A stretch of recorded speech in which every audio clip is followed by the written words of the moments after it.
Təəssüflər olsun, çox analar uşaqlarını bilsin niyə tərbiyə eləyir, başqalarının yanında özə olmaq üçün. Deyir, dərsi oxu oğlum, xalan oğlundan geri qalmasın, o filan Oxfordda oxuyur. Sən bax ondan geri qalmasın. Təhsili bunun üçün verir.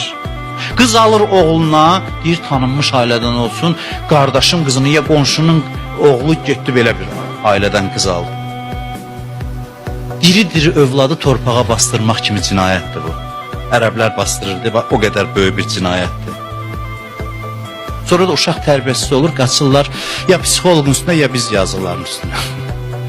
Gəl ki, uşağın tərbiyəsizdir, moizə elə, nəsiyyət elə, filan elə.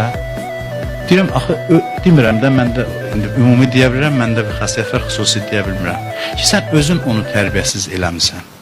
Sən bir ömür onu özün üçün böyütdün ki, mənim abrım, hörmətim, filanım. Mən uşaq oldu vasitə sən üçün Allahın da azığına gəldi. Dedin, bunun vasitəsilə abru aparım, bax.